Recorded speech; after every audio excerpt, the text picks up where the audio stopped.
This story begins in 1996 with a teenage girl named Jennifer Wendorf. At 17 years old, Jennifer was the eldest daughter of Naomi Ruquin, 54, and Richard Wendorf, 49. They were a conservative Christian couple, and they instilled these values in their two daughters, Jennifer and Heather. Jennifer and Heather were known for being responsible, obedient, and popular. The Wendorf family seemed like the quintessential ideal family, living in a charming little house in a lovely neighborhood in Justice, Florida. Their home, with its pristine garden and pool, was the very picture of perfection, much like something out of a movie. However, adolescence hit hard, and both girls became quite rebellious. Up until the previous year, they had been model children, but then everything changed. Heather ran away from home and fell in with a bad crowd, while Jennifer began dating a boy her parents disapproved of. This boy was significantly older, and the age difference was troubling to her parents. Despite their disapproval, Jennifer was very intelligent. After much deliberation, she decided to handle the situation by pretending that the problem was her boyfriend. She planned to study in the mornings, earn good grades, and work in the afternoons. Occasionally, she would work overtime, which she would actually use to spend time with her boyfriend. She hoped that by keeping this up for a week, her parents would remain oblivious. On Monday, November 25, 1996, Jennifer had overtime. She attended school in the morning, worked in the afternoon, met her boyfriend, and returned home at 10:30 in the evening. Aware that this was quite late and that her parents might become suspicious, she sneaked in through the front door. She quietly removed her shoes and tiptoed through the house, finding her father completely asleep on the couch with the TV on. The noise might have masked her entrance. Deciding to change into her pajamas and call her boyfriend, Jennifer went to her room. She picked up the landline phone, but when she dialed the number, there was no dial tone. Confused, she went into the hallway to check the phone and discovered that it was disconnected. It quickly dawned on her that Heather had been punished, and the phone was removed as part of the punishment. Indefinitely, because the month before, they had received a bill for $800. Jennifer, infuriated, went to her sister's room, ready to confront her, but Heather was nowhere to be found. Her younger sister was in a very rebellious phase, running away from home to attend a party with her friends. Upon returning home, Heather prepared a few things, got hungry, and went to the kitchen. It was there that she discovered a trail of blood on the floor. Following it, she found the lifeless body of their mother, Jennifer Wendorf. Horrified, she screamed and called for her father, but there was no response. Frantic, she ran to the living room and found her father also dead. The scene was chaotic, messy, and filled with blood. Terrified, Heather fled to the hallway, switched on the phone, and dialed 911. The police arrived within minutes, discovering a horrific scene. The house had turned into a bloodbath. The victims had been brutally attacked, with the cause of death being especially shocking. Someone had struck them repeatedly with a blunt object in a fit of rage. The attacks were focused primarily on the face, head, and chest, indicating a personal and direct vendetta. Richard, the first to die, was killed while sleeping on the couch. The attacker, presumably unknown to Richard, struck him and then carved a V on his chest. Next, the attacker turned to Jennifer, who was caught off guard in the kitchen while making coffee. As she tried to defend herself by throwing the coffee, the attacker responded with even more violence, leaving her with no chance to protect herself. The attacker or attackers had come with the intent to kill and, after the murders, engaged in bizarre activities inside the house. Strange things were noted at the crime scene. First, the entire house lacked doors and windows, yet many items were missing. The first thing gone was the family car, a blue Ford Explorer. Following that, various valuables such as jewelry, cash, and credit cards were also missing. This led to questions about how the intruders had gained entry, and it was determined that they had accessed the house through the garage door. Thirdly, on the garage door, the numbers 666 were found, written with a finger. Fourthly, Heather, the younger sister, was missing. On her bed, a farewell note was discovered. In the note, Heather apologized and expressed her love for her mother and father, stating that she could no longer endure the situation. With all this evidence, the police were clear that Heather was either implicated in the crime or a victim. To determine her involvement, they questioned her older sister, Jennifer Wendorf. They asked Jennifer about her parents, her boyfriend, and her sister. Jennifer reported no issues with her boyfriend's behavior and then spoke about her sister, Heather. Jennifer revealed a chilling story. Until the previous year, Heather had been a lovely, popular cheerleader, known for her cheerful disposition. However, that year, she underwent a drastic change, largely due to a friend who claimed to be a vampire. This friend, who boasted of being 500 years old and immortal, convinced Heather that one day he would transform her into a vampire. Over the year, he filled Heather's mind with bizarre ideas, altering her way of thinking, dressing, and relating to others.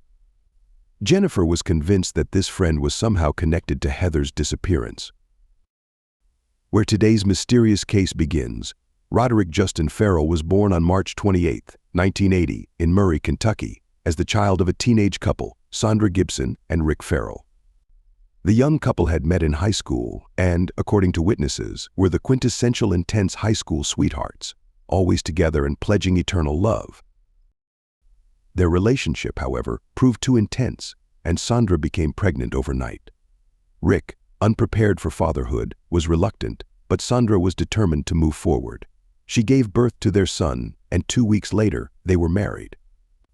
Unfortunately, neither of them knew how to care for themselves, let alone a child, and they divorced a year later.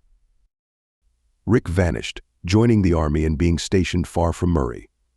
From that point on, Sandra and little Roderick, who would come to be known as Rod, were left to fend for themselves.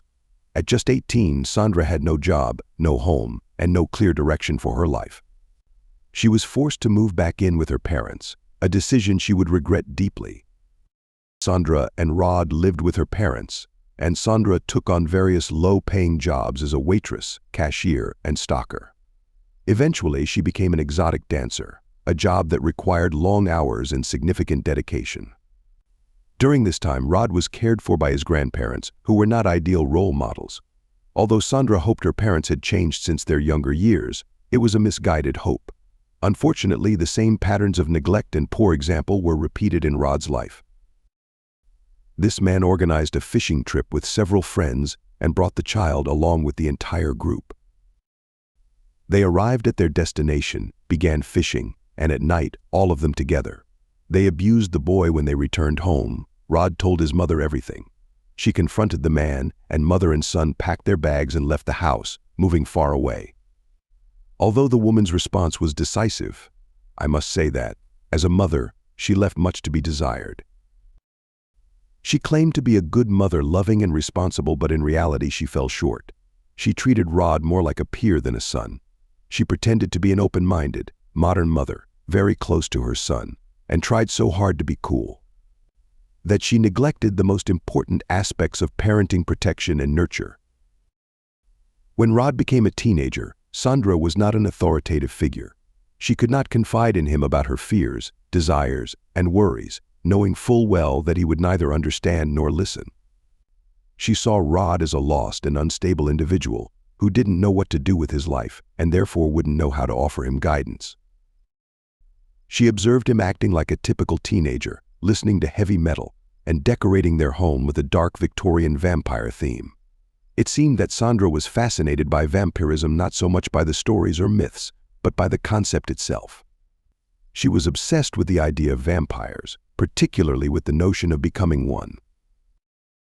At a certain point, she discovered a role-playing game called Vampire the Masquerade. For those unfamiliar with role-playing games, they involve playing a character, following specific rules, and experiencing different stories with other players.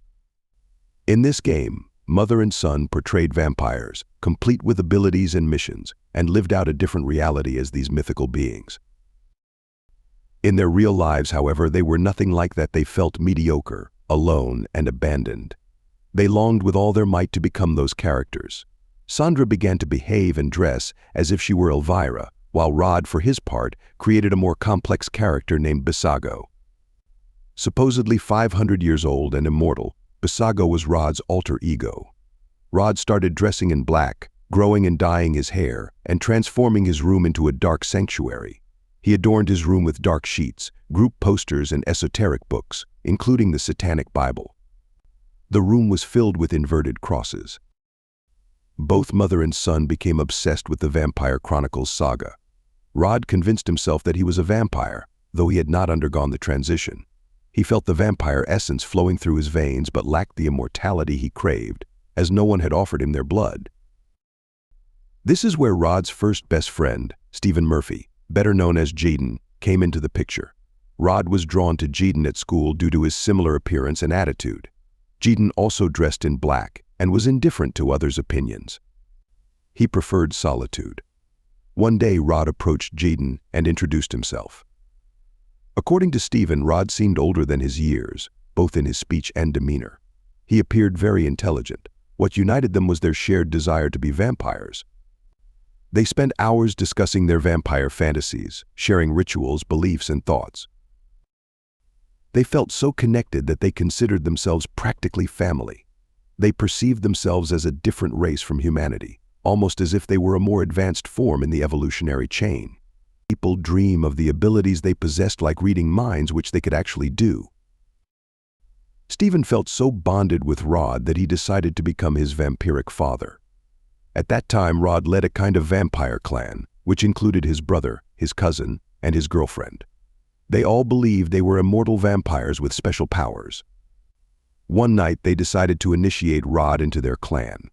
They went to a cemetery, performed a ritual, sang, danced, used drugs, and finally engaged in a blood exchange. From that moment, Rod was officially considered a vampire. Stephen described the initiation. Rod was my chosen one. Every father has a chosen one who will take over if something happens to him. I cut 3 slashes in my arm and he drank my blood. Then he took 3 slashes in his arm and I drank from his blood. Afterward, we sat and meditated in silence. What Stephen didn't realize was that Rod was extremely ambitious. Soon, Rod began to crave leadership and lost control. His drug use escalated, and during one ritual, he brutally killed a cat. Rod claimed he grabbed it, beat it, and ultimately smashed it against a tree. From then on, their friendship was shattered, and Rod began to recruit others into his vampiric lifestyle. In Kentucky, Rod established a new vampire clan composed of the following members: his girlfriend, Charity Kiss, 16, Howard Scott Anderson, also 16, and Dana Cooper, 19. All of them shared a similar profile: lonely, abandoned, and troubled youth who felt like outcasts at home and school. Rod offered them love, immortality, and a sense of family, and they all eagerly joined him. The 4 of them together founded what they called the Vampire Hotel, an abandoned building deep in the forest, where they gathered for parties, rituals, meditation, and drug use. Rod displayed his true nature in this setting, but none of the others saw his darker side. Since he was 14, Rod had been using drugs, starting with marijuana and gradually escalating to more serious substances. He presented his drug use as part of the rituals rather than as something harmful, and the others followed suit without question. Rod had 2 distinct phases when he used drugs. The first was a phase of calm meditation, during which he would fixate on a point and appear deeply focused.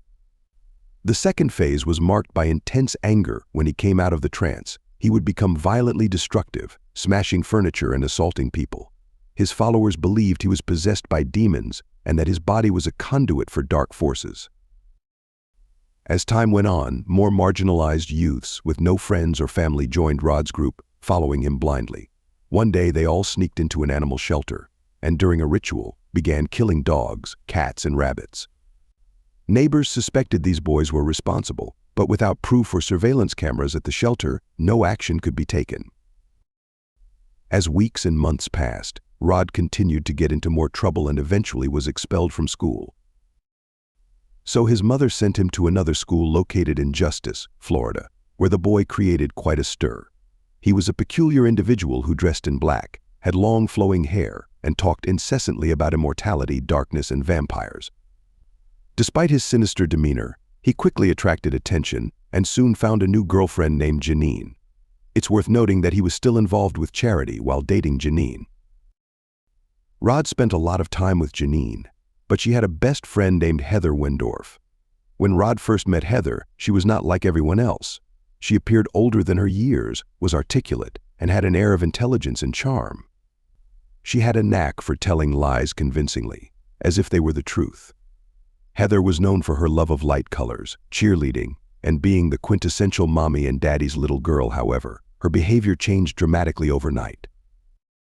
She dyed her hair purple, started wearing black, adorned herself with inverted crosses, and displayed troubling behavior such as stringing up a Barbie doll and hanging it from her backpack. She isolated herself, locked herself in her room to read dark books, and stopped attending parties. She only spent time with Janine and Rod, and her sole topic of conversation was vampirism. Heather frequently argued with her parents, seeking confrontations, and eventually, her parents prohibited her from seeing Rod. Despite their attempts to keep them apart, Heather continued to insist on maintaining her relationship with Rod, and the family dynamics grew increasingly strained with frequent fights and yelling. Heather would run away, come back home, and ask for forgiveness repeatedly. Her behavior was erratic and made little sense. In 1996, Rod left, and the Wendorf family breathed a sigh of relief, finally glad that he was out of their lives. However, Heather continued to stay in touch with him secretly. Every night she would call Rod, running up a phone bill of $800. When the Wendorfs discovered this, they punished Heather by taking away her phone indefinitely, which only sparked more fights and arguments. Things escalated further in 1996 when the vampire clan decided they needed a change of scenery. They planned to move to New Orleans. It was a long road trip, and Rod took care of all the arrangements. They were set to travel in Howard's car, with everyone contributing money, food, clothes, and ideas for the trip. However, this plan only included 4 members of the clan: Rod, Howard, Dana, and Charity, who was still his girlfriend. They got into the car and started the engine, but just as they did, slightly altering the plans, Rod says that before they head to New Orleans, they need to pick up someone else, Heather Wendorf. Rod tells everyone that Heather is a damsel in distress who has confided in him about her troubled home life, claiming her parents are abusive. Whether this information is true is unclear, but on Monday, November 25th, the 4 friends leave Murray for Florida. Once there, they pick up Heather and head to a cemetery, where they spend several hours performing a ritual to turn her into a vampire. They dance, do drugs, cut themselves, and drink blood, completing the ritual with Heather supposedly becoming immortal. They get back in the car and continue on their journey. However, since Rod, who is driving, has consumed a lot of drugs, they are stopped by a police officer who questions them about their destination and whether they've been drinking or using drugs. The boys are terrified. Although the officer doesn't take their car or impose any penalties, the boys are paralyzed with fear and don't know how to react. Heather then comes up with a plan: they should return home, steal her parents' car, and drive it to New Orleans. They return to Justice, and Heather sneaks into her house, leaving the garage door open. She then exits and goes to her boyfriend's house with Dana. Meanwhile, Rod and Howard grab sticks and prepare themselves in the house. The plan was not to beat anyone up or kill anyone, it was simply to sneak in, steal the car keys, and escape. The sticks were meant only for intimidation. However, it's important to note that Rod was on drugs, which made him extremely violent. They entered the house through the garage, and Rod found an iron bar and a crowbar. He set down his stick and took the crowbar. They proceeded to unplug the phone and search for the car keys, but despite their efforts, they couldn't find them. Rod then went into the living room and found Richard Wendorf asleep on the couch. Heather had previously told Rod that Richard had abused her, which fueled Rod's rage. In a fit of anger, Rod began hitting Richard with the crowbar, attacking him in the face and chest. For 20 minutes, Rod continued his assault without stopping. After killing Richard, Rod waited, hidden, and listened for the shower. When Heather's mother emerged from the bathroom, she was unaware of the violence that had occurred. She went into the kitchen to make coffee, and when she turned around, she saw Rod. Panicking, she threw the coffee at him. In response, Rod, now in a state of panic, attacked her as well. Rod ended the lives of both Heather's parents. Afterwards, he and Howard performed a ritual, dancing around the bodies, reciting prayers, and ultimately burning Richard's chest in the shape of a V, a symbol representing Bisago, the vampiric name Rod had adopted. Afterward, they emptied the house of valuables, including jewelry, cash, and cards. They then got into the car and met up with the girls. In an unusual move, they changed the license plates of the cars. Howard's car went to Howard's parents, and Heather's parents' car was left behind. The group drove away in Heather's parents' car. As they traveled to New Orleans, Charity noticed that Rod was covered in blood. a result of the drugs he had taken. Although he hadn't realized it before, it became clear to her that Rod and Howard had killed Heather's parents. The other girls soon found out, and they were all terrified, feeling as though they were trapped in a nightmare. They were horrified by the realization of what Rod could do, fearing for their own lives. On November 28th, the group arrived in Baton Rouge, Louisiana, completely broke. They had spent all their money, so Rod instructed Charity to call her grandmother for financial help, as she lived nearby. Rod accompanied her to a phone booth, where he forced her to make the call. The frightened girl asked her grandmother for money, but the tone of her voice revealed that something was wrong. The grandmother immediately sensed that something bad was happening and, after hanging up, called the police. They arranged to meet at a location where the money would be exchanged, but when the boys arrived, they were arrested. By this time, Heather's older sister had discovered the bodies and reported the situation to the police. The investigation led the authorities to Rod and Heather, following the clues that all pointed to them. As a result, Heather Wendorf was acquitted and released from jail. On February 12, 1998, the remaining members of the group faced the judge and jury. Charity Kiss was sentenced to 10.5 years and was released in 2006. Dana Cooper was sentenced to 17.5 years and was released in October 2011. Howard Scott Anderson was sentenced to life imprisonment as an accomplice, but in 2018 his sentence was reduced to 40 years, and he is expected to be paroled in 2031. Rod Ferrell was sentenced to death by electric chair, becoming the youngest prisoner ever to be executed. The youngest prisoner on death row, public opinion was outraged. However, upon hearing his sentence, Rod seemed almost pleased. He had fantasized about dying this way and had no reservations about expressing his feelings to the press. He stated, "Dying in the electric chair has been a fantasy of mine since I was 9 years old. I used to dream about my own death, and this method seemed intriguing to me. I am almost romantic about it. I don't care how I die as long as it means I am no longer here on Earth." In 2000, the death penalty was abolished in Florida, and Rod's sentence was commuted to life imprisonment. In 2020, Rod appealed, claiming he was sorry and had changed. However, the judge did not believe him, and to this day he remains incarcerated. So now it's your turn. What do you think about the case? Do you believe the sentences were fair? And do you think Rod truly regrets his actions? Do you believe Heather was completely innocent? If you found this case interesting, please leave a like and a comment below with your opinion. And don't forget to subscribe channel for more videos. Thank you for watching, and don't forget to check the sources linked below for more information. See you in the next video. Goodbye for now.